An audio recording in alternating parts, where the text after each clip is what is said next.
Hello everyone, how you all. चलिए तो फिर चर्चा करने वाले हैं आज के सीटेट एग्जाम का। जैसा कि आप सबने देखा कि आज ना दो शिफ्ट में सीटेट का एग्जाम हुआ है। फर्स्ट शिफ्ट में से का पेपर 2 का और सेकंड शिफ्ट में पेपर 1 का। फर्स्ट शिफ्ट में जो पेपर हुआ है उसके इंग्लिश के क्वेश्चंस को एनालाइज करेंगे। सारे क्वेश्चंस को पूरा एक्यूरेटली हम डिस्कस करने वाले हैं। और सबसे इंपॉर्टेंट बात ये बता दें सबसे पहले तो कि जैसे कि आप ऊपर देख ही रहे होंगे कि ना ये वाला जो पेपर था ना लगभग लगभग अभी तक जो भी सीटेट के कुछ जिस तरह का दौर अभी चल रहा है ना, पेपर टफ हमको देखने को मिल रही है ज्यादातर एग्जाम्स में। अगर उसके कंपैरेटिवली अगर हम देखें तो ये वाला पेपर ना काफी हद तक इजी क्वेश्चन पेपर आपको देखने को मिला है। ऐसे सारे स्टूडेंट्स के लिए एक बड़ी बहुत ही बढ़िया अपॉर्चुनिटी था जिसने अभी तक सी टेट या सी जी टेट या कोई भी टेट का एग्जाम पास नहीं किया हो, चाहे किसी भी स्टेट के स्टूडेंट हुए हो। ठीक है, तो बड़ा अच्छा एक अपॉर्चुनिटी था। सीडीपी में इंग्लिश में लगभग 2 यूनिट्स या 2 सब्जेक्ट्स के क्वेश्चंस मैंने अभी तक देखा है। सीडीपी भी बहुत ही इजी क्वेश्चन थे वहां भी, और यहाँ भी बहुत ही इजी लेवल के क्वेश्चन थे। ठीक है, तो ये अच्छी बात है। बाकी अब हम आगे देखने वाले हैं कि क्या क्या एस्टिमेटेड आंसर्स या लगभग सही आंसर्स हम देखेंगे इसमें। पूरी कोशिश करेंगे कि 100% आपको एक्यूरेट आंसर बनाए और बताएं और विथ रीजन आपको आंसर बताएं। ठीक है, सबसे पहले जैसा कि आप देखते हैं कि अनसीन पैसेज हमको देखने को मिलती है 2। ये पहला अनसीन पैसेज है, इसके बाद एक और अनसीन पैसेज दें। और इस जैसे कि मैंने बताया ये हम पेपर सेकंड का जो पहले शिफ्ट में हुआ उसका आंसर की देखने वाले। अपने सेट के अकॉर्डिंग आप मैच कर लीजिएगा सारे क्वेश्चन को। देखो पहला आपको दिख रहा है एक अनसीन पैसेज, है ना। ये अनसीन पैसेज, अब पूरा अनसीन पैसेज तो आपको रीड कर नहीं बताऊंगा, मोटा मोटा एक आपको एक बताता हूँ, इंटीमेशन देता हूँ इस पैसेज का कि क्या क्या चीजें बेसिकली यार किससे रिलेटेड ये पैसेज था, बेसिक थीम क्या था इस पैसेज का। तो देखो ये पैसेज ना पूछा गया था किससे रिलेटेड, चोकोहॉलिक्स से रिलेटेड है ना। चोकोहॉलिक्स किसको बोलते हैं? ऐसे लोग जिनको ना मीठा बहुत ज्यादा पसंद होते हैं उनको चोकोहॉलिक्स बोला जाता है। मीठा मतलब चॉकलेट्स जिसको ज्यादा पसंद होते हैं, दोज आर कॉल्ड चोकोहॉलिक्स। ठीक, तो चोकोहॉलिक्स से रिलेटेड बातें थी। बेसिकली जो राइटर है उसने ये बताने की कोशिश की है इसमें कि जो चोकोहॉलिक्स जो होते हैं या बहुत ही ज्यादा मीठा पसंद करने वाला जो हैबिट होता है ना, वो हर एक जगह में गलत नहीं ठहराया जा सकता उसको, क्योंकि इसके लिए जिम्मेदार किसको बताया गया? इसके लिए जिम्मेदार बताया गया है जीन्स को। ठीक है, इसको ये एक जेनेटिकली जो इशू है, जेनेटिकली प्रॉब्लम है। ठीक है, तो उनको गिल्टी फील नहीं करनी चाहिए। ठीक है, तो genes are responsible for such chocoholics. जो पर्सनालिटी होती है, चोकोहॉलिक्स जो लोग होते हैं, चोकोहॉलिक्स जो हमारी थॉट्स होती है या जो हमारे लाइक्स होते हैं, पसंद होते हैं मीठा खाने का, वो ना एक तरह से जीन्स भी रिस्पॉन्सिबल है उसके लिए। ठीक है, तो ये सारी बातें बताया गया। स्वीट टूथ जीन मतलब जो मीठा पसंद होने वाले लोगों को स्वीट टूथ जीन बोला गया है। ठीक है, सभी चीजों को एक्सप्लेन किया गया इस तरह से। नीचे हमने देखा है कि कुछ और बातें बेसिकली चॉकोहॉलिक्स लोगों से रिलेटेड या मीठा खाने से रिलेटेड या स्वीट से रिलेटेड बताया गया है ना।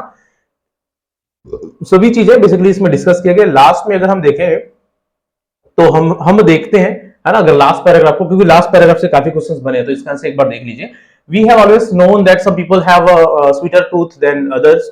कुछ लोगों के जो टंग होते हैं या टूथ होते हैं वो मीठे होते हैं। कहने का मतलब ये है कि कुछ लोगों को मीठा ज्यादा पसंद होता है दूसरों के कंपैरेटिवली, है ना। सबकी जो चॉइस है वो अलग अलग होती है। कुछ लोगों को मीठा कुछ ज्यादा ही पसंद होता है, कुछ लोगों को मीठा कुछ ज्यादा ही पसंद होता है, और वो होते हैं उनके जेनेटिक रीजन के कारण से। ऐसा पाया गया है कि जेनेटिक इश्यूज होते हैं कुछ, जिनके कारण से कुछ लोगों को मीठा बहुत ज्यादा पसंद होता है लेकिन कुछ लोगों को मीठा नहीं पसंद होता है ना। अच्छा, लास्ट में कुछ पॉइंट्स बोली गए जो इंपॉर्टेंट है, उनसे रिलेटेड क्वेश्चंस बनेगा बहुत, है ना। देखो, they will be satisfied with a lower level of sweetness. ठीक है, कुछ लोग doctor warn against any form of gene therapy which seeks to deactivate the sweet gene. अब कई लोगों को यह है कि बहुत ज्यादा मीठा खाते हैं तो जीन थेरेपी वगैरह करवाने का, जिससे जो हमारी टंग जो होती है उनकी उनमें जो मिठास, ज्यादा मीठा खाने का जो हमारा हैबिट है, हमारा इच्छा है ना, जो डिजायर है ना, वो खत्म हो जाए। तो डॉक्टर ऐसा न करने का सलाह देते हैं। डॉक्टर्स ऐसा नहीं करने का सलाह दे रहे हैं क्योंकि जीन थेरेपी वगैरह नहीं करवाना चाहिए। क्यों ऐसा? क्यों? क्योंकि जो स्वीट्स होते हैं ना वो हमारे लिए थोड़ा बहुत बेनिफिशियल भी होते हैं, है ना। यूजुअली तो ये माना जाता है कि ज्यादा मीठा खाना स्वास्थ्य के लिए हानिकारक होता है, इस कारण से जीन थेरेपी वगैरह के सोचते हैं लोग। लेकिन डॉक्टर इसको मना कर रहे हैं। यहाँ पर देखिए ना, डॉक्टर वॉर्न्स, उसके खिलाफ चेतावनी देते हैं। We have produce this gene through evolution because sweet foods in nature are. हम ये जो जीन है ना, ये बहुत काफी लंबे समय के प्रोसेस से हमको ये चीजें मिली है ना, कि हमको मीठा चीजें खाने का हमारे बॉडी में होता है, और वो हमारे लिए बहुत बेनिफिशियल भी होता है। क्यों? क्योंकि they give us energy, they give us energy, उनसे हमको ना एनर्जी भी मिलता है। We all need to have some sugar, हमको ना कुछ थोड़ा बहुत शुगर खाने की जरूरत होती है अपने डाइट में, है ना। ये कौन बताते हैं? साइंटिस्ट और जो रिसर्चर्स है वो बताते हैं। ठीक है भाई, ये इनसे रिलेटेड क्वेश्चंस आपको देखने को मिलेगा काफी नीचे, है ना। देखो पैसेज ना इजी था, शुरू से लास्ट तक अगर समझेंगे ना तो पैसेज भी समझना ज्यादा डिफिकल्ट था नहीं। ठीक है भाई, देखो चलिए देखते हैं इनके क्वेश्चंस क्या बने थे। अब यहां तक तो हमने क्वेश्चन इसके पैसेज को समझ लिया। पहला क्वेश्चन देखिए 21 नंबर का question, identify part of speech of the underline word in the given sentence. इस सेंटेंस में कौन सा पार्ट्स ऑफ स्पीच है बोला है, तो parts of speech noun pronoun आपको पहचानना ही हो, पता होगा। देख लो, डॉक्टर्स वॉर्न अगेंस्ट, अभी जस्ट हमने देखा ना नीचे, any form of gene therapy, किसी भी जीन थेरेपी के, है ना, which seeks to deactivate the sweet gene. अब यहाँ पर दो चीजें अंडरलाइन में, एक अगेंस्ट और एक स्वीट, तो ये दोनों क्या है बोला है ना, तो अगेंस्ट तो एक प्रीपोजिशन है, आप सभी को पता होनी चाहिए, और स्वीट जीन कैसा जीन, स्वीट जीन, मीठा जीन, है ना, तो ये एडजेक्टिव है, क्या कर रहा है, ये एडजेक्टिव इसको डिफाइन कर रहा है कि कैसा जीन, स्वीट जीन।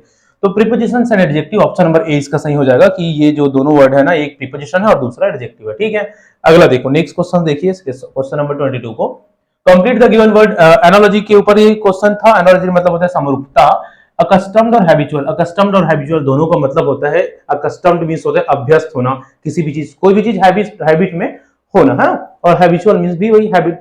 तो यहाँ पर बेसिकली ना सीधा सीधा ना सिनोनिम्स पूछ दिया गया। अब सिनोनिम्स देख लो, इनिशियल का मतलब क्या होता है, ज्यादातर लोग इसका आंसर करे होंगे, इनिशियल का मतलब होता है कुछ शुरू करना, इनिशियली, है ना, शुरुआत, तो स्टार्टअप होगा इसका ऑप्शन, क्या होगा आंसर, स्टार्टअप। बाकी हाल्ट मींस तो रोकना, है ना, रोक देना। कॉम्प्लिकेटेड मींस तो वो है, हिंडर मतलब भी बाधा होता है। ठीक है, तो ऑप्शन नंबर 3 आ जाएगा यहाँ पर। नेक्स्ट क्वेश्चन देखिए, क्वेश्चन नंबर 1 2 3 को, हैविंग अ स्वीट टूथ, है ना, स्वीट टूथ में होना, स्वीट टूथ मीठा दांत, मीठे दांत, तो स्वीट टूथ का मतलब यहाँ दांत मीठे हैं ऐसा नहीं बोला जा रहा है वैसे, बल्कि ये बताया जा रहा है कि कुछ लोगों में ना मिठास ज्यादा खाने की आदत होती है, वैसे लोगों को स्वीट टूथ बोला जा रहा है। ठीक है, तो बाइंग स्वीट फूड आइटम, है ना, स्वीट मीठे खाने का आइटम खरीदना दुकान से नहीं। Being fond of sweets and chocolates, ठीक है, स्वीट्स और चॉकलेट्स का आदी होना, स्वीट्स एंड चॉकलेट्स का आदी होना, दोज आर नोन और those are called sweet tooth. ठीक है, उनको क्या बोला जाता है, स्वीट टूथ बोला जाता है। और teeth being sweet to taste, ये नहीं टीथ बिकमिंग डिकेड, है ना, क्या हो जाना, दांत खराब हो जाना, सड़ जाना, ऐसा कुछ नहीं है। ठीक है, तो ऑप्शन नंबर क्या आ जाएगा इसमें, ऑप्शन नंबर आ जाएगा being fond of, option number 2। ठीक, चलिए नेक्स्ट क्वेश्चन देखिए, क्वेश्चन नंबर 1 2 3 को, doctors are not in favour, sorry इसको देखते हैं।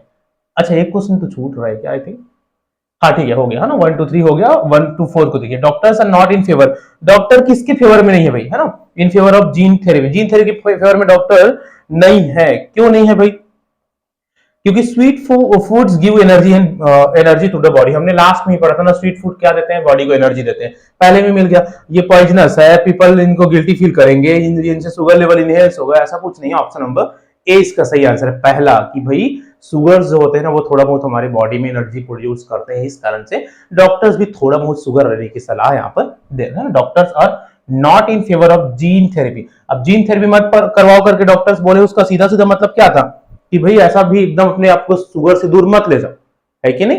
ठीक है, अगला देख लो, नेक्स्ट क्वेश्चन चलते हैं 125 में। ठीक है, 125 में चलते हैं। देखिए 125 था, अकॉर्डिंग टू डॉक्टर्स, फिर से वही डॉक्टर से रिलेटेड क्वेश्चन थे यहाँ भी। According to doctors sweet foods doctor के अकॉर्डिंग जो स्वीट फूड्स है ना, मीठे जो खाने होते हैं वो क्या है, वो डेंजरस है, पॉइजनस है, एनर्जी, फिर वही क्वेश्चन है ना, एनर्जी बूस्टर है कि डीएक्टिवेटेड जीन्स है। इजी क्वेश्चन था, इजी क्वेश्चन पेपर था ना, एनर्जी बूस्टर था वो, हमने तो अभी जस्ट क्वेश्चन ही देखा, एनर्जी बूस्टर थे, क्या है, एनर्जी बूस्टर है।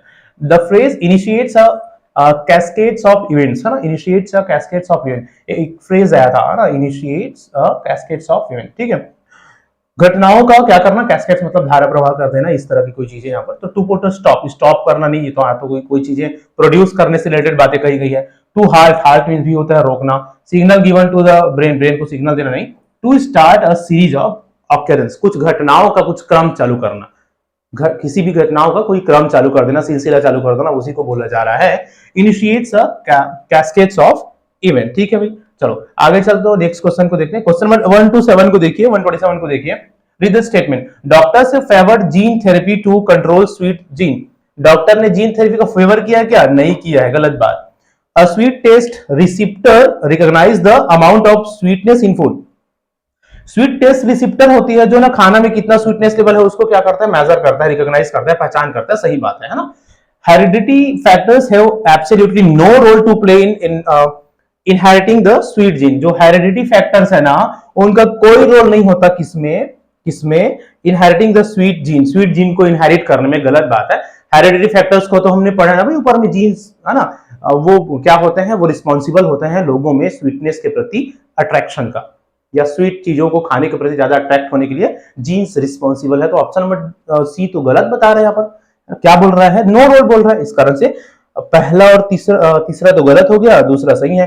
तो B is correct, A C incorrect है ना, तो A and C are incorrect, B is correct, option number A ही हमारा सही आंसर है, ऑप्शन नंबर पहला, ऑप्शन नंबर पहला। ठीक, चलो अगला देख लेते हैं, नेक्स्ट क्वेश्चन को देखिए 1 to 8 को।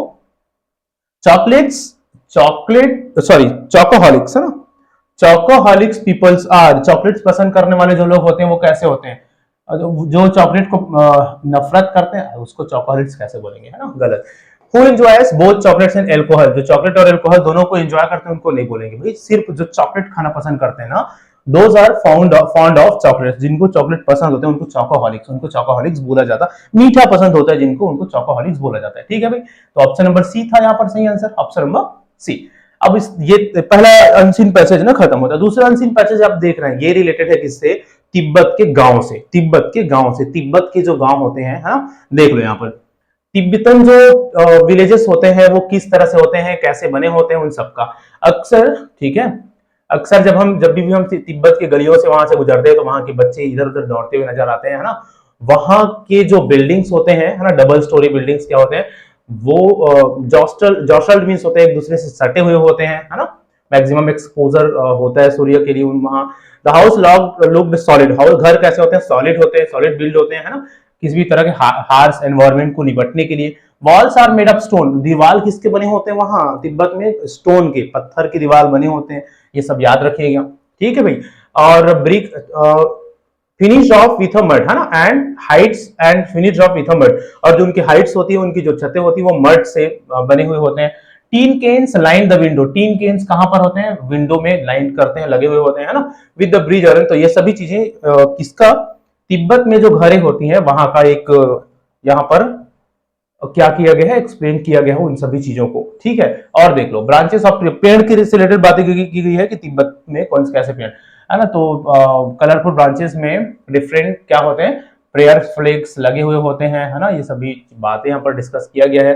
और ये वाला देखो, ये वो इंपॉर्टेंट है, the larger village have healthy trees, है ना, जो गांव में कुछ हेल्दी ट्रीज पाए जाते हैं, यूजुअली विलो और popular which looks quite out of place in the generally treeless landscape।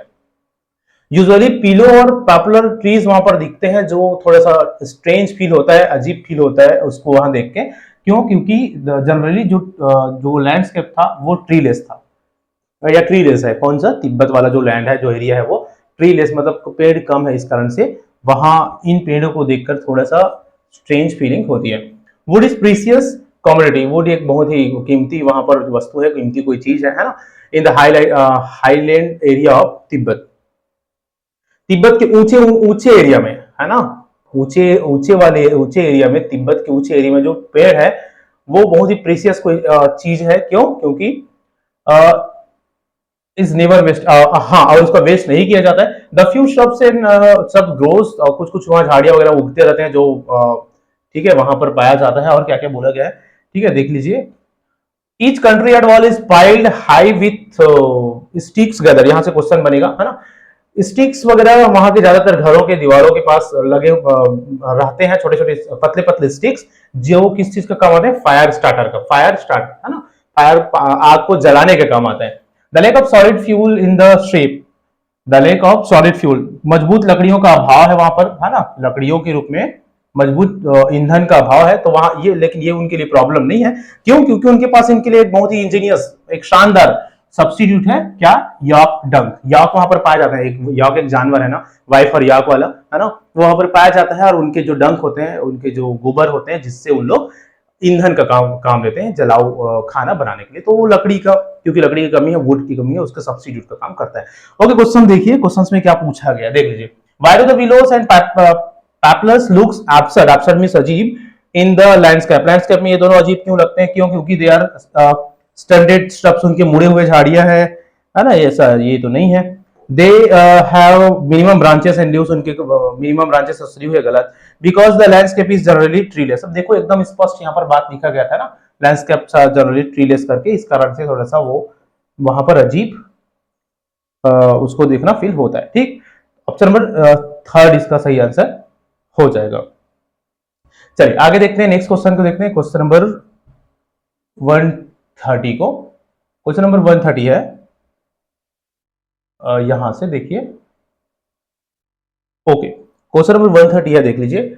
Identify the underline word, है ना, अंडरलाइन वर्ड मतलब ये जो वर्ड्स है उसको आइडेंटिफाई करना है। क्या वर्ड है, देखो कौन सा वर्ड है, the lack of solid fuel in the shape of wood is not problem. सबसे लास्ट वाला लाइन जो पढ़े ना, सबसे लास्ट वाला लाइन वही है कि जो सॉलिड फ्यूल की जो कमी है ना पेड़ के रूप में, सॉरी लकड़ी के रूप में, वो प्रॉब्लम नहीं है उन लोगों के लिए, है ना। तो यहाँ पर जो लैक है और शेप उन दोनों क्या है, लैक और शेप दोनों क्या है, तो आप देख पा रहे होंगे कि ना लैक और शेप में क्या दिया, the lack and the shape. यहाँ पर क्या है, हम यूजुअली देखते हैं कि जो आर्टिकल्स होते हैं, आर्टिकल यूज हुआ है ना द और दोनों जगहों में, तो आर्टिकल्स यूजुअली हम कहां पर देखते हैं, नाउन में देखते हैं, है ना, नाउन के पहले आर्टिकल लगता है। तो इस कारण से हम ये बोल सकते हैं, है ना, कि ये जो दोनों वर्ड है ये नाउन के रूप में यहाँ पर स्टैंड कर रहा है। किसके रूप में, दोनों ना नाउन के रूप में, ऑप्शन नंबर सी होना चाहिए, दोनों नाउन के रूप में स्टैंड यहाँ पर कर रहा है। नेक्स्ट क्वेश्चन देखिए, क्वेश्चन नंबर 131 को, read the following statement of assertion based question है। अब यूजुअली हम असर्शन बेस्ड क्वेश्चन देखते हैं आजकल, है ना। देखो कथन और कारण, ठीक है। Wooden sticks are piled high against the country yard walls in the houses. हमने लास्ट में देखा वुडन स्टिक्स आर पाइल्ड, जो स्टिक्स होते हैं वो वहां के दीवारों के आसपास, है ना, वापस उनके गट्ठे पड़े हुए होते हैं लकड़ी आग जलाने के लिए। तो वहां पर ना हमने सिर्फ स्टिक देखा था, वुड नहीं देखा था। उस जगह में आप देखेंगे ना पैसेज में, तो वुड्स नहीं है, सिर्फ वहां पर स्टिक की बातें करी गई है। तो इस कारण से क्योंकि वुड नहीं है और हमको पैसेज को फॉलो करना पड़ेगा, ये गलत बात हो जाती है। Would is found in abundant across Tibet, पूरे तिब्बत में लकड़ी पूरे पर्याप्त मात्रा में, अबंडेंट मतलब पर्याप्त मात्रा में पाया जाता है। गलत बात है, नहीं पाया जाता, कमी होती है उसका, है ना। तो क्या आ जाएगा, A is incorrect but B is correct, तो दोनों गलत है भाई, A and R both are incorrect, A and R both are incorrect, option number C. ठीक, चलो आगे बढ़ते हैं, नेक्स्ट देखिए 132 को, yak dung is used by the Tibetan as a substitute for. देखो इतना इजी आंसर, हम इजी क्वेश्चन, याक डंग किसके किसके सब्स्टिट्यूट के रूप में यूज किया जाता है बोला जा रहा है, तो हमने पढ़ा है ना किसके सब्स्टिट्यूट के रूप में, याक डंग को यूज करते हैं, वुड के सब्स्टिट्यूट के रूप में याक डंग को यूज करते हैं, किसके, लकड़ी के, लकड़ी के ही तो बदले में उसको यूज करेंगे ना भाई, वुड के बदले में, वुड डंग सॉरी वुड के रूप के जगह में एज अ फ्यूल याक डंग को यूज किया जाता है, ये हमने देखा है। अगला देखो, what aspect of Tibetan house, Tibetan घर के बारे में कौन सी बातें डिस्क्राइब इनकरेक्ट, है ना, इनकरेक्ट है, कौन सी बातें इनकरेक्ट है तिब्बतन घर के बारे में, देख लो।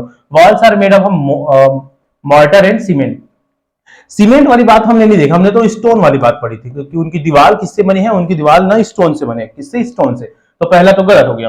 Tin cans line the window ledges, हम ये देखा है ना, टीन केन होता है विंडो लेजेस में। Roofs are made of mud, ये भी देखा है, सही है। दे आर सॉलिडली बिल्ड, उनको बड़ी मजबूती से बनाया जाता है घरों को, वो भी हमने देखा। तो नीचे के साथ तीनों बातें हमने देखा है, पहली बातें हमने देखा, स्टोन वाली बातें हमने पढ़ा था, सीमेंट वाली बातें नहीं पढ़ा था, ऑप्शन नंबर पहला गलत है, गलत पूछा है, ऑप्शन नंबर ए पहला गलत है ना। चलिए अगला देखते हैं, नेक्स्ट क्वेश्चन देखिए 134 को, the phrase country yard jostling together, country yard jostling together मतलब हमने देखा एक साथ सटे रहना, है ना, तो क्या हो जाएगा, बीइंग वेरी फार, दूर होना नहीं, बीइंग वन ऑन टॉप, ये नहीं, बीइंग इन डिफरेंट साइज होना नहीं, बीइंग इन क्लोजली प्रॉक्सिमेटली, है ना, क्या होना, लगभग लगभग पास पास होना। ठीक, ऑप्शन नंबर चौथा, complete the given word analogy, फिर से समरूपता वाले क्वेश्चन आपको दिख रहे हैं। प्रीसियस और वैल्यूएबल का मतलब होता है कीमती, दोनों का मतलब क्या होता है, कीमती, है ना। तो जो नेक्स्ट वर्ड आया है इंजीनियस, इंजीनियस का मतलब हो जाता है शानदार, बहुत ही बढ़िया। तो theoretical, inventive, genuine and practical, तो ये जो तीनों वर्ड है ना, ये तो इसके ज्यादा क्लोज मेरे को नजर नहीं आ रहा है। जेन्युइन इसका आंसर हो सकता है, क्योंकि चार ऑप्शन के हिसाब से यही सबसे सुटेबल लग रहा है, अब देखना पड़ेगा कि इसके क्या आंसर लिया जाता है। ठीक है, ऑप्शन नंबर सी होना चाहिए। नेक्स्ट देखिए, which is a tool that allows for a number of synchronous and asynchronous online teaching opportunities, अलग अलग तरह की सिंक्रोनस और असिंक्रोनस ऑनलाइन टीचिंग, तो ऑनलाइन टीचिंग का कौन सा टूल है ना, पैडलेट एक ऐसा टूल है जिनसे वर्तमान समय में, प्रेजेंट टाइम में ऑनलाइन टीचिंग और बच्चों को पढ़ाने से रिलेटेड चीजें संभव हो पाए, ऑनलाइन सोर्स है टीचिंग के लिए, ऑनलाइन टीचिंग के लिए क्या, पैडलेट। ठीक है, ऑप्शन नंबर चौथा, ऑप्शन नंबर 4। ठीक, नेक्स्ट क्वेश्चन में हम चलेंगे क्वेश्चन नंबर 137 में। देखिए क्वेश्चन नंबर 137, ये चलिए क्वेश्चन नंबर 137 है, which tool is not ideal for formative. अब देखो फॉर्मेटिव असेसमेंट आई होप आप सभी पढ़े होंगे, रचनात्मक आकलन है ना। तो क्या नहीं होता रचनात्मक आकलन में, तो असाइनमेंट होते हैं, प्रोजेक्ट्स भी होते हैं, क्लास प्रेजेंटेशन भी होता है, ये पेपर पेंसिल टेस्ट आ जाना चाहिए इसमें। पेपर पेंसिल टेस्ट यूजुअली वो हम समेटिव असेसमेंट में देखते हैं। ऑप्शन नंबर बी यहाँ पर सही होगा, ऑप्शन नंबर बी सेकंड है ना। Using everyday objects to teach language is called, ठीक है।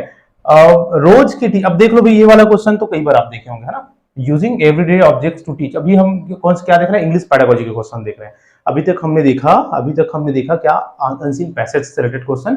अब आप रीडिंग सॉरी इंग्लिश पेडागोजी के क्वेश्चन देख रहे हैं, सारे क्वेश्चन इजी ही थे। चाहे आप बात करो पैसेजेस का है ना, whether you talk about English pedagogy, जब सब क्वेश्चन इजी ही थे। देख लो, everyday objects to teach language, language को पढ़ाने के लिए ना डेली वेजेस पे जो चीजें यूज करते हैं है ना, वैसे चीजों को दिखाना बच्चों को, रियल चीजें, तो क्या कहलाएगी, रियालिया कहलाएगा, रियल चीजें दिखाना रियालिया है ना। ऑप्शन नंबर पहला, कई बार पूछा हुआ क्वेश्चन है, आई होप आप इसको सही करके आए होंगे। ऑप्शन नंबर पहला फर्स्ट, ठीक। नेक्स्ट देखिए, India's language in educational policy, 3 language formula attempts to promote. India का जो 3 लैंग्वेज न्यू एनईपी 2020 है ना, वो 3 लैंग्वेज फार्मूला वो किस चीज को प्रमोट करता है ना। पहला है मल्टीलिंगुअलिज्म को प्रमोट करता है, मोनोलिंगुअलिज्म को प्रमोट करता है, बाइलिंगुअलिज्म को प्रमोट करता है, कि मदर टंग के यूज से मल्टीलिंगुअलिज्म सीखने को प्रमोट करता है। ऑप्शन नंबर 4 अगर आप देखेंगे तो मदर टंग के यूज से नहीं, mother tongue based on multilingualism, mother tongue को प्रमोट करता है किसके बेस पर, मल्टीलिंगुअलिज्म के बेस पर, ये नहीं होगा, इसमें कंफ्यूज आप हो सकते हैं है ना। अगर ये मल्टीलिंगुअलिज्म से सॉरी मदर टंग से मल्टीलिंगुअलिज्म को प्रमोट करता है तो सोचा जा सकता था, लेकिन यहां पर क्या बोला जा रहा है, मदर टंग को प्रमोट करता है, कैसे मदर टंग को, बेस्ड ऑन मल्टीलिंगुअलिज्म, ठीक है। तो ये वाला क्वेश्चन ना नहीं होना चाहिए, ऑप्शन नंबर पहला होगा मल्टीलिंगुअलिज्म है ना। क्या, मल्टीलैंग्वेज एजुकेशन, मल्टी लैंग्वेज एजुकेशन को प्रमोट करता है कौन, एनईपी 2020, जिसमें 3 लैंग्वेज फार्मूला की बात कही गई है ना। चलिए आगे चलते हैं, 140 को देखिए, क्वेश्चन नंबर 140 को देखिए, what is not true about top down. अब टॉप डाउन और बॉटम अप मॉडल अगर आप नहीं पढ़े हैं इंग्लिश पेडागोजी में तो फिर दिक्कत है। टॉप डाउन मॉडल क्या होती है, टॉप डाउन अप्रोच का मतलब होता है कोई प्रीवियस नॉलेज हमारे पास है किसी पर्टिकुलर टॉपिक से रिलेटेड, और उससे अपने बैकग्राउंड नॉलेज का यूज करके हम चीजों को समझने की कोशिश करते हैं। मेन चीजों को, बड़ी चीजों को पहले समझते हैं, फिर हम छोटे छोटे उनसे रिलेटेड चीजों पर आते हैं, बेसिक चीजों पर आते हैं, हाई से नीचे जाना। बॉटम अप की जब बात होती है तो बेसिक से ऊपर जाने की बात उसमें कहती है ना। देखो, लिसनर्स रिलाई, तो कौन सा सही नहीं है बोला है ना, listeners rely on their background knowledge, सुनने वाला अपने बैकग्राउंड नॉलेज के ऊपर रिलाई रहता है, ठीक है, सही बात है, बैकग्राउंड नॉलेज का यूज करते हैं। लिसनर में गेसेस, लिसनर क्या करते हैं, गेस करते हैं अपने इंटेंडेड मीनिंग को अनुमान लगाते हैं, सही बात है।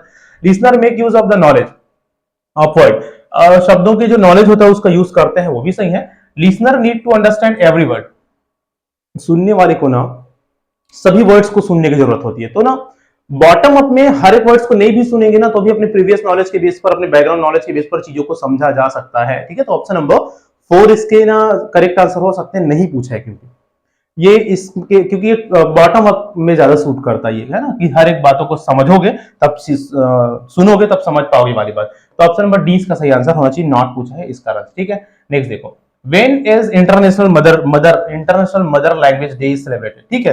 तो याद रखिएगा अंतरराष्ट्रीय मातृ दिवस है ना, इंटरनेशनल मदर डे, यूनेस्को ने 1999 में है ना 21 फेब को, ठीक है, 21 फरवरी 1999 में ये प्रमोट किया था इस चीज को कि इंटरनेशनल मदर डे सेलिब्रेट किया जाएगा। फिर 2000 से, ठीक है, सन 2000 से पहली बार हर पूरे देश में इंटरनेशनल मदर डे सेलिब्रेट किया जाता है 21 फरवरी को, 21 फरवरी। ऑप्शन नंबर सी इसका सही आंसर होगा, तीसरा नंबर, ठीक है भाई। अगला देखिए, identify the type of email. अब देखो ये एक क्वेश्चन पूछा गया था, इसीलिए मैं बोल रहा हूं कि बड़े आसान ये क्वेश्चन पेपर हमको देखने को मिला। कैसे, identify the type of email you would write if you were writing a colleague who is your friend. अपने कलीग को एक लेटर लिख रहे हो जो आपका दोस्त स्पष्ट बताया आपका दोस्त है, तो वो कैसा लेटर लिखोगे आप, फॉर्मल, इनफॉर्मल, क्या, तो दोस्त को लिख रहे हैं तो फॉर्मल इनफॉर्मल लेटर ही लिखेंगे ना भाई। फॉर्मल लेटर किसको लिखते हैं, कोई स्पेशली कोई ऑफिस वाला प्लेस है ना, या कोई इनफॉर्मल फॉर्मल जगह है, फॉर्मल बात है, तो फॉर्मल लेटर लिखेंगे। दोस्त को फॉर्मल लेटर थोड़ी लिखेंगे, दोस्त के साथ फॉर्मेलिटी करेंगे क्या, नहीं करते। दोस्त के साथ इनफॉर्मल होंगे, तो इनफॉर्मल लेटर लिखेंगे दोस्त को, क्या इनफॉर्मल लेटर लिखेंगे। अगला देखिए, assessment done throughout the teaching learning process to clarify students learning and understanding is called। अब ये भी बड़ा आसान क्वेश्चन है, आई होप इसको आप समझे होंगे। टीचिंग लर्निंग प्रोसेस के दौरान जो असेसमेंट करी जाती है बच्चों को, वो कौन सा असेसमेंट कहलाता है? Assessment of learning, assessment for learning, assessment as learning की असेसमेंट इन लर्निंग, ठीक है। तो टीचिंग लर्निंग प्रोसेस के दौरान बीच में जो असेसमेंट किया जाता है ना, वो ना असेसमेंट फॉर लर्निंग होता है, सीखने के लिए आकलन किया जाता है, सीखने के लिए आकलन है ना, बच्चों को क्या बच्चे नहीं समझ पा रहे हैं, क्या नहीं सीख पा रहे हैं, इस चीज को मेजर करने के लिए आकलन किया जाता है, उसको असेसमेंट फॉर लर्निंग बोलेंगे। असेसमेंट ऑफ लर्निंग क्या होता है? पूरी चीजें पढ़ा लिया गया, लास्ट में फिर बच्चों का उसके टेस्ट करने के लिए, उनको क्षमता को मापने के लिए कि कितना सीखा, उसके लिए जो असेसमेंट किया जाता है ना, उसको असेसमेंट ऑफ लर्निंग, सीखने का आकलन और सीखने के लिए आकलन। सीखने के लिए आकलन कब करेंगे? बीच में करेंगे। सीखने का आकलन कब करेंगे? आखिरी में करेंगे, है ना। तो असेसमेंट फॉर लर्निंग होगा option number A, assessment for learning होगा ऑप्शन नंबर ए, ठीक है। चलिए अगला क्वेश्चन देखिए, क्वेश्चन नंबर 144 को, इन सेकंड लैंग्वेज क्लास में, दूसरी भाषा की कक्षा में टीचर क्या करते हैं? एक ऑडियो बजाते हैं ना, एक सॉन्ग बजाते हैं हेल्थ इज वेल्थ के ऊपर, हेल्थ इज वेल्थ के ऊपर, है ना। He then distribute handouts and ask the students to tick the correct option. फिर ना उनसे रिलेटेड क्वेश्चन देते हैं और सही आंसर को टिक लगाओ भी करके बोलते हैं। तो एक ऑडियो सुना दिए हेल्थ एंड वेल्थ एक टॉपिक के बारे में, फिर उससे रिलेटेड क्वेश्चन पूछवा रहे हैं। तो ये क्या है भाई? तो ये to hear the lesson, health related lesson बताना, बच्चों को इंगेज करना, बच्चों को मेमोराइज कराना, तो ये तो नहीं है। ऑप्शन नंबर सी देख लो, टू लिसन, सुनना, टू एनालाइज द आइडिया, सुनना और आइडिया को एनालाइज करने की प्रैक्टिस कराना बच्चों को। ऑप्शन नंबर सी ही सबसे सुटेबल हो रहा है, टू लिसन, सुनना और एनालाइज कराना, है ना, बच्चों से कि जो सुने उसको क्या समझे, उसको परखना। तो ऑप्शन नंबर सी इसका सही आंसर हो जाएगा, ठीक। अगला देखिए, क्वेश्चन नंबर 145 में चलेंगे। क्वेश्चन नंबर 145 देखो, क्वेश्चन नंबर 145 है, what is not true about error in language learning. भाषा सीखने में गलतियां, एरर इन के बारे में क्या सही नहीं है ना। Errors hinder the language learning process, hinder मतलब बाधा। हमने पढ़ा है कि गलतियां भाषा सीखने में सहायक होते हैं, किसी भी लैंग्वेज को सीखने के लिए पहले मिस्टेक्स, एरर्स करने पड़ते हैं, और वो एक सीढ़ी होती है गलतियां, उनसे सीख कर ही हम समझते हैं और किसी भी चीजों को सीखते हैं, है ना। तो वो बाधा है, हिंडर है, नहीं बोला जाएगा। ऑप्शन नंबर पहला गलत है, एरर किसी भी तरह से लैंग्वेज सीखने में बाधा नहीं है ना, वो हेल्पफुल है। दूसरा देखो, ये क्या करता है, errors are not always bad, errors are not always bad, errors गलतियां हर बार गलत नहीं होता, है ना, वो हेल्प भी करते हैं सीखने में। Errors are crucial aspect of the language learning process. तो कौन सा सही नहीं? हमको पहला आंसर तो मिल गया, यही सही नहीं है, बाकी सब तो ये भी सही है। Error help in to understand, ये समझने में मदद करता है, ये भी सही है, ये गलत है, पहला ऑप्शन नंबर ए आएगा, ऑप्शन नंबर पहला आएगा, है ना। अगला देखिए, वो देख लीजिए, क्रिएटिविटी इन लैंग्वेज एजुकेशन। भाषा सिखाने में क्रिएटिविटी, रचनात्मकता क्या है भाई, है ना, किसको बोलेंगे? Open ended classroom task which allow the different interpretation of answer, है ना, एंड आंसर्स, ठीक है। जब भी क्रिएटिविटी की बात हो, जब भी रचनात्मकता की बात हो ना, तो ओपन एंडेड क्वेश्चन की ओर जाना चाहिए। ओपन एंडेड क्वेश्चन कैसे होते हैं? ऐसे क्वेश्चन जिनके डिफरेंट एस्पेक्ट्स होते हैं, डिफरेंट आंसर्स होते हैं। बच्चे क्या करते हैं, बच्चों को जब ओपन एंडेड क्वेश्चन मिलता है ना, जिसके अलग अलग रिप्लाई, अलग अलग आंसर्स हो सकते हैं, तो बच्चों में क्रिएटिविटी डेवलप होता है, डिफरेंट बच्चों का डिफरेंट आंसर्स होता है, बच्चे उस पर्टिकुलर क्वेश्चन के सारे एस्पेक्ट से इंट्रोड्यूस होते हैं, इनसे बच्चे बड़े अच्छे से समझ और सीख पाते हैं उस पर्टिकुलर टॉपिक को। तो जहां भी क्रिएटिविटी की बात होगी, ओपन एंडेड क्वेश्चन की ओर जाइएगा हमेशा, ठीक है। ऑप्शन नंबर ए इसका सही आंसर हो जाएगा, option number A will be the correct answer. Next देखिए, 147 को, learner should be exposed to language and errors are evidence that learning is taking place in advocated by. जब भी लैंग्वेज लर्निंग की बात करी जाती है और उसमें गलतियां देखने को मिलता है ना, तो गलतियां इस चीज की क्या है, एक एविडेंस है, साक्ष्य है कि ना सीखने की प्रक्रिया हो रही है, सीखने की प्रक्रिया हो रही है। ये किसका कहना है भाई, कौन बोलते हैं ऐसा? तो सीखने में गलतियों की बात को किसने स्वीकारा है? एरर, ट्राई एंड एरर का सिद्धांत आप पढ़े होंगे, थॉर्नडाइक ने दिया है ना। तो थॉर्नडाइक और स्किनर ऐसे साइकोलॉजिस्ट है जिसने गलतियों को सीखने में सहायक माना है, और वो क्या है, वो बिहेवियरिस्ट, व्यवहारवादी साइकोलॉजिस्ट में आते हैं। किसमें आते हैं? बिहेवियरिस्ट, व्यवहारवादी साइकोलॉजिस्ट में हम उसको काउंट करते हैं। तो ऑप्शन नंबर पहला इसका सही आंसर हो जाएगा। अगला देखिए, which one of the following statement are correct, कौन सा करेक्ट है भी देख लो, कौन सा करेक्ट है देख लो। अब देखो, डिसलेक्सिया, डिस्ग्राफिया, ये तो अब गलत नहीं करके आ सकते, आई होप, है ना। Dyslexia is a reading disorder, dyslexia पठन क्षमता वाला डिसऑर्डर है, सही बात। डिसग्राफिया किससे है, लिखने से संबंधित है। डिसग्राफिया इज रीडिंग बोला है, ये गलत है। डिसलेक्सिया इज राइटिंग बोला है, ये गलत है। तो भाई क्या है, आप ऊपर के दोनों सही है, ए और बी सही होगा, क्या होगा, ए और बी। हाँ, both A and B are correct, है ना, ऑप्शन नंबर तीसरा। अगला क्वेश्चन में चलते हैं, question number 149। Rita government teacher school teacher uses visual device. Rita क्या यूज करती है, विजुअल डिवाइस यूज करती है ना, एंड लैंग्वेज गेम और विजुअल डिवाइस यूज करती है बच्चों को सिखाने के, इंग्लिश पढ़ाने में, क्लास 7 के बच्चों को। Which principle of teaching Rita is applying, वो कौन सा प्रिंसिपल ऑफ टीचिंग अप्लाई कर रही है, principle of natural process apply कर रही है कि principle of practice and habit formation motivation की principle of correlation with life. देखो, कोरिलेशन विथ लाइफ कई लोग लगा सकते हैं इसमें, तो देखो लाइफ से जोड़कर कुछ किसी चीज को बताना, तो यहाँ पर क्या कर लिए, कोई कुछ विजुअल डिवाइस बच्चों को दिखा रहे हैं, और यहाँ पर रियल या डेली लाइफ से रिलेटेड बातें दिखा रहे हैं या चीजें दिखा रहे हैं, ऐसा तो नहीं बोला गया, ठीक है। और ना लैंग्वेज गेम्स करा रहे हैं, तो ये ना ज्यादा सुटेबल आंसर मेरे अकॉर्डिंग क्या होगा, ज्यादा सुटेबल आंसर होगा principle of motivation and interest, ठीक है। क्या होना चाहिए, प्रिंसिपल ऑफ मोटिवेशन, बच्चों को मोटिवेट और इंटरेस्ट पैदा करने की कोशिश करी जा रही है ऐसे करके। तो अब देखते हैं क्या आंसर लेते हैं, बाकी ये ऑप्शन नंबर तीसरा इसका सबसे सुटेबल आंसर होनी चाहिए। अगला क्वेश्चन देख लो, क्वेश्चन नंबर 150, मतलब ये लास्ट क्वेश्चन था इंग्लिश पेडागोजी का। What is a short story which has animal as a main character and teaches an explicit moral call. कोई एक विशेष कोई मॉरल बातें बताते हैं और उसमें जानवर वगैरह कैरेक्टर के रूप में रहते हैं, ऐसे चीजों को, ऐसे स्टोरी को क्या बोला जाता है ना। फैंटेसी, फैबल, साइंस फिक्शन की क्या एक और है ट्रेवलॉग, है ना। तो इसको ना जहां पर एक एनिमल एक कैरेक्टर के रूप में होता है और कोई विशेष मॉरल स्टोरीज वहां पर बताई जाती है, ऐसी स्टोरी को ना फैबल बोला जाता है। क्या बोला जाता है, ऑप्शन नंबर सेकंड, फैबल, ठीक है। तो इस तरह से हमने देखा कि जो क्वेश्चन है ना, ये फर्स्ट शिफ्ट का पेपर था, पेपर 2 6 to 8 वाला।